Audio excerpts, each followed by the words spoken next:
Você sabe o quão importante é conhecer os hábitos dos nossos clientes, né?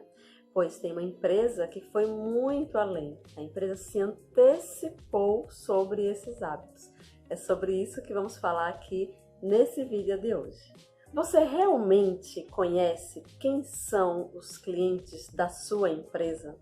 Onde eles moram, o que eles fazem, com o que eles trabalham, quanto ganham, com o que gastam seu dinheiro, além de gastar o seu dinheiro na sua empresa, quais são os seus hábitos, que livros leem, para onde viajam, enfim, uma infinidade de dados que você pode vir a conhecer sobre o seu cliente.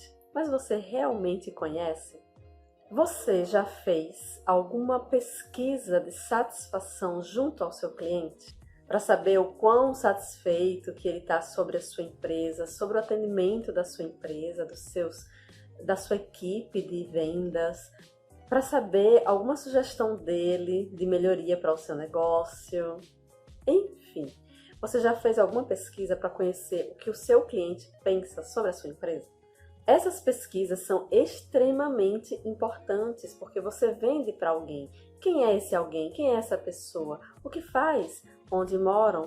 E conhecer o seu cliente vai permitir com que você seja mais assertiva quando você for oferecer um produto para ele, quando você for oferecer um serviço para esse cliente. Por isso que as pesquisas de satisfação elas são tão importantes dentro de uma empresa. E se você não faz, você precisa começar a fazer hoje mesmo.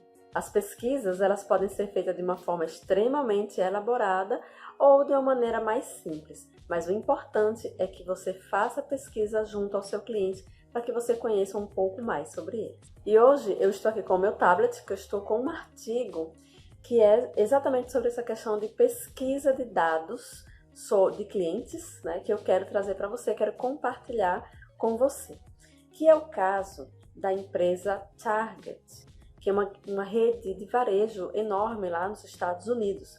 E essa empresa, ela conseguiu se antecipar à própria família de uma menina, que essa menina estava grávida, uma jovem de 17 anos, se eu não me engano, tenho que ver aqui. Na verdade, não diz a idade dela aqui, mas uma jovem estava grávida. E antes que essa jovem dissesse para a família que ela estava grávida, a empresa conseguiu descobrir sobre a gravidez da jovem. Parece bizarro? Vamos analisar esse caso. Os dados sobre esse caso que eu estou trazendo para você, eu peguei num site, eu vou deixar o link aqui para que você depois leia a matéria na íntegra. Então vamos analisar o caso. Então logo aqui no começo, né, eles fazem uma introdução, mas já no comecinho tem assim: o case de análise preditiva da Target, uma grande rede varejista dos Estados Unidos. Ela ficou famosa por conseguir saber sobre a gravidez de uma adolescente antes mesmo do pai da jovem. Mas, gente, como que uma empresa ficou sabendo sobre a gravidez de uma cliente? Ela não havia contado nada para ninguém. Ela não havia dito para a família, ela não havia dito para amigos, ela não havia dito nada para ninguém. E a empresa conseguiu descobrir. Isso é muito bizarro e eu quero saber como é que essa história acaba. Aí aqui no próprio artigo, né, tem assim uma espécie de subtítulo que diz assim: mas como a Target soube dessa gravidez?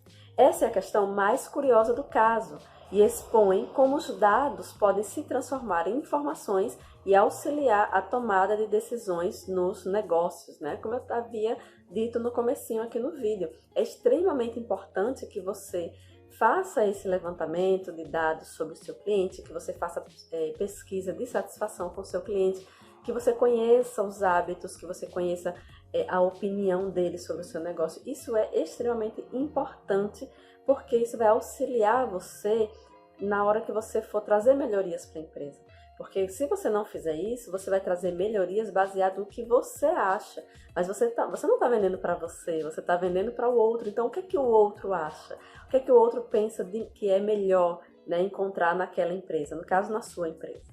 Vamos continuar aqui no caso. Primeiro, a empresa fez uma campanha em que as clientes informavam a loja quando estavam grávidas e estimavam o nascimento de seus bebês. Com essa informação em mãos, a Target começou a analisar os hábitos de compra dessas clientes e detectou, entre outras coisas, que as mulheres grávidas passavam a comprar cremes e colônias com fragrâncias mais suaves ou até mesmo sem cheiro, além de suplementos ricos em magnésio, cálcio e zinco.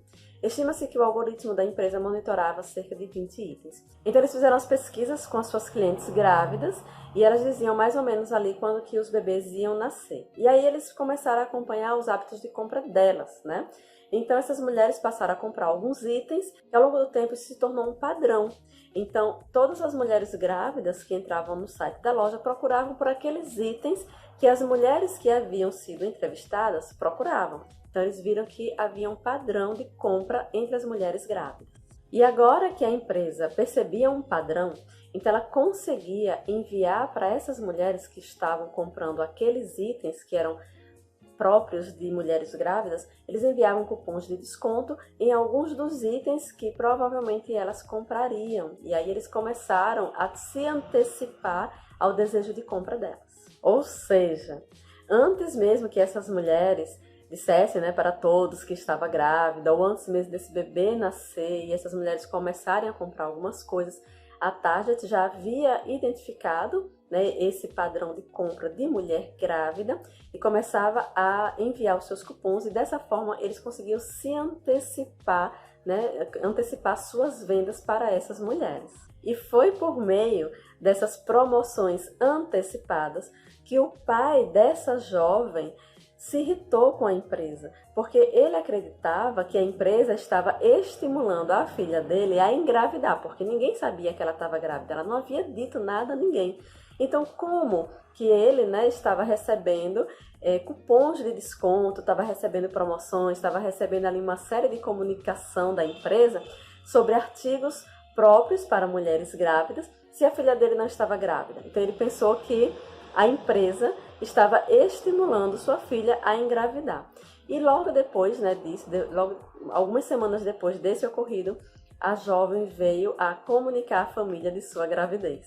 Então, a gente percebe que não tem nada de bizarro aí, né? Que eu falei, nossa, que bizarro, né? Como é que a empresa conseguiu descobrir algo que não era público ainda, né? Na verdade, através da pesquisa do comportamento do seu consumidor, a empresa conseguiu definir um padrão de compra ali e começou a perceber que mulheres que compravam aqueles itens era porque estava grávida. Então, se aquela menina, né, a jovem aqui do caso, ela estava procurando por esses itens, muito certamente ela estava grávida. E aí, por que não enviar para ela, né, as promoções de outros itens de uma mulher grávida? E aí, né, como deu certo, a menina realmente estava grávida. Então, nada de bruxaria, é pura tecnologia. Ai, que piada horrível. Ainda aqui no artigo, ele fala assim: quais ferramentas foram utilizadas pela Target? Se você notar o caso exposto, vai perceber que a ferramenta inicial foi uma pesquisa simples, que contou com a contribuição das clientes ao responderem que estavam esperando um filho e informarem a provável data de nascimento. Então você vê que, claro, né, a empresa é uma gigante, ela tem aí uma série de ferramentas, uma série de recursos, mas o que deu o pontapé inicial disso tudo foi uma pesquisa simples. Ah, você está grávida? De quantos meses, né? De quanto tempo, de quantas semanas, né? A gravidez se conta em semanas. Qual a provável data de nascimento do seu filho? Claro que tem aí uma série de outras perguntas, mas como o artigo mesmo traz, mais lá para o final, que ao contar, né, com a boa vontade dessas mulheres em responder, a Target ela fez um trabalho muito antes disso, que é o trabalho do bom atendimento ao cliente. Porque se essas mulheres elas não se sentissem bem na empresa, se elas não fossem ali bem atendidas, muito certamente elas não iam querer participar da pesquisa. Então, você vê que é uma série de ações que levou a esse resultado. Primeiro, o bom atendimento. Depois, a pesquisa de satisfação, a pesquisa do comportamento do consumidor. E claro que estamos falando aqui de uma empresa super gigante no mercado estadunidense, mas a pesquisa de satisfação, a pesquisa do comportamento do consumidor, você pode fazer aí na sua empresa, não importa o tamanho do seu negócio, você pode implantar. Agora, é claro que você precisa de um objetivo, porque implantando, né, essa pesquisa, você vai coletar dados. invariavelmente você vai coletar dados. E o que fazer com esses dados? O que é que você vai fazer com os dados que os clientes vão fornecer para você? Você precisa ter um objetivo. É muito interessante que antes mesmo de você fazer a pesquisa com o seu cliente, você precisa ter um objetivo sobre o que você vai fazer com os dados que você vai obter do seu cliente. Por exemplo, aqui na empresa, né, do nosso caso de análise, a Target, eles fizeram uma ampla pesquisa, porém, eles tinham um objetivo. Porque se eles não tivessem objetivo, eles iam saber que as mulheres grávidas compravam colônias, mas com um cheiro mais suave, ou até sem cheiro.